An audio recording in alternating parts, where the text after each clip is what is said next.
यीशु मसीह के सामर्थ्य नाम में एक बार फिर से आप सबका स्वागत करती हूँ। आज का हमारा विषय है मूसा और पित्तल का सांप।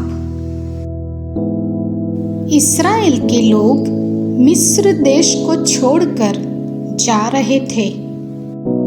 परमेश्वर ने उन्हें गुलामी के जीवन से मुक्त कर दिया था और उन्हें एक नए देश में ले जा रहा था जिसका उसने उनसे वादा किया था। मूसा को यहोवा ने लोगों की अगुवाई करने के लिए चुना था। परमेश्वर ने रास्ते में उनकी सभी जरूरतों का ख्याल रखने का भी वादा किया था। यदि वे परमेश्वर की आज्ञा का पालन करते तो वो उन्हें आशीष देता, परंतु आज्ञा न मानने से परेशानी होती थी। जब वे पारान के जंगल में कादेश में आए तब उन्होंने अपने डेरे खड़े किए। फिर उन्होंने कुछ ऐसा किया जिससे उन्हें 40 साल की देरी और जंगल में भटकना पड़ा। जब उन्होंने सुना कि कनान के वादा किए गए देश को लेना कितना कठिन होगा, तो उन्होंने मदद करने के लिए परमेश्वर के वादे पर भरोसा नहीं किया। उन्होंने वादा किए गए देश में जाने से इनकार कर दिया।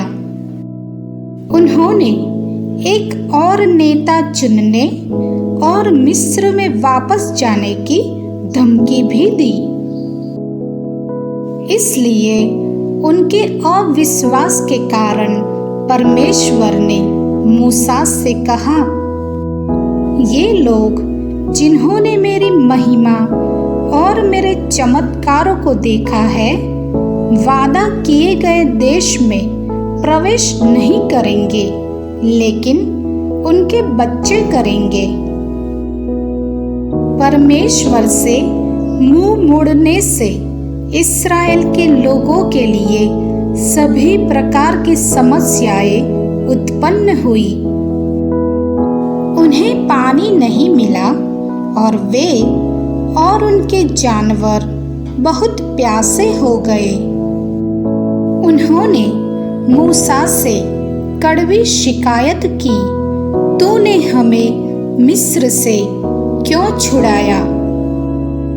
हम इस भयानक जगह की बजाय मर जाना पसंद करेंगे।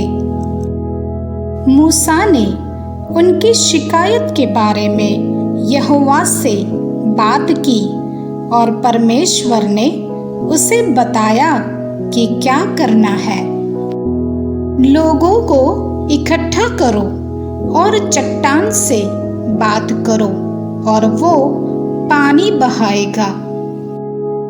मूसा ने आज्ञा मानी और सबको छावनी के बाहर बड़ी चट्टान के सामने इकट्ठा किया। फिर उसने अपनी छड़ी से चट्टान पर वार किया। परमेश्वर ने चट्टान से चमचमाता हुआ जल प्रवाहित किया ताकि सभी और मवेशी पी सके। लेकिन ये एकमात्र समस्या नहीं थी जिसका लोगों को सामना करना पड़ा, क्योंकि वे जंगल से आगे बढ़ रहे थे। उनसे आगे एदोमियों का गढ़ था, भयंकर योद्धा जो किसी के पास आने पर झपटा मारते थे। मूसा ने एदोम के राजा के पास दूतों को भेजा कि वो राजा के राजमार्ग से होकर उनके देश में जाने की आज्ञा मांगे। उन्होंने वादा किया, हम आपके खेतों में नहीं जाएंगे और न ही आपके कुओं का पानी पिएंगे। एदोम के राजा को अपनी दया पर नहीं, अपनी शक्ति पर गर्व था। उनका उत्तर स्पष्ट था, यदि तुम मेरी भूमि पर कदम रखने की हिम्मत करोगे तो मैं तुम पर तलवार से वार करूंगा। तब मूसा लोगों को एदोम से दूर ले गया जब तक कि वे होरेब पर्वत पर न आ गए। तब उन्हें और भी बड़े खतरे का सामना करना पड़ा। इस बार कनानी सेना उनकी ओर लपकी। इतनी शक्तिशाली सेना के सामने लाचार होकर लोगों ने अपनी आवश्यकता के अनुसार ईश्वर की ओर रुख किया और परमेश्वर मदद के लिए तैयार थे। एक भयानक लड़ाई लड़ी गई और परमेश्वर ने इस्राएल को एक जबरदस्त जीत दिलाई। फिर भी परमेश्वर की सभी सहायता और भलाई के बावजूद ये लोग परमेश्वर की देखभाल के लिए अपने जीवन पर भरोसा नहीं करेंगे। जैसे ही उन्होंने एदोम राज्य के चारों ओर अपनी यात्रा जारी रखी, वे कुड़कुड़ाने लगे। शिकायत की कि वे यात्रा करते करते कितने थके हुए थे और पानी की खोज से कितने तंग आ चुके थे। उन्होंने मन्ना के बारे में भी शिकायत की, जो रोज भोजन परमेश्वर ने उन्हें भेजा था। उन्होंने न केवल मूसा के बारे में मतलबी बातें कही, बल्कि उन्होंने परमेश्वर के खिलाफ भी बातें की। इसलिए परमेश्वर ने उन्हें ये सिखाने का फैसला किया कि विद्रोह पाप है और उसे दंडित किया जाना चाहिए। डरे हुए इस्राएलियों के बीच एकाएक जलते हुए सांप जंगल से आए।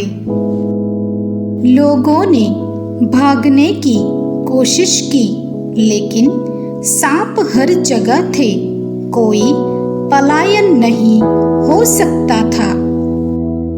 कई इस्राएली घातक सांप के काटने से मर रहे थे। लोग मूसा के पास आकर कहने लगे, हमने परमेश्वर की आज्ञा न मानी और उसके विरुद्ध बातें की है। कृपया परमेश्वर से सांपों को दूर ले जाने के लिए कहे। तब मूसा ने प्रार्थना की और यहोवा ने उसे बताया कि क्या करना है। एक तेज विष वाले सांप की प्रतिमा बनवाकर खंभे पर लटका। तब जो सांप से डसा हुआ उसको देख ले, वो जीवित बचेगा। अतः मूसा ने पित्तल का एक सांप बनवाकर खंभे पर लटकाया। तब सांप के डसे हुओं में से जिसने उस पित्तल के सांप की ओर देखा, वो जीवित बच गया। जिस प्रकार परमेश्वर ने इस्राएलियों को उनके पापों के दंड से मुक्त होने का मार्ग प्रदान किया, उसी प्रकार परमेश्वर ने हमें भी क्षमा करने के लिए एक मार्ग प्रदान किया है। जब यीशु की क्रूस पर मृत्यु हुई तो पीतल के सर्प का अर्थ स्पष्ट हो गया।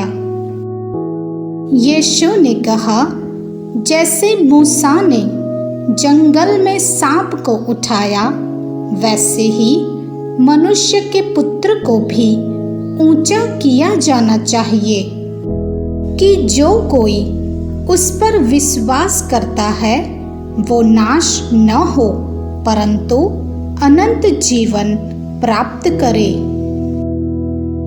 हमारे जीवित परमेश्वर के जीवित वचनों को चित्र सहित सुनने के लिए लाइक करें, शेयर करें और चैनल को सब्सक्राइब करें। Thank you and God bless you all. Bye bye.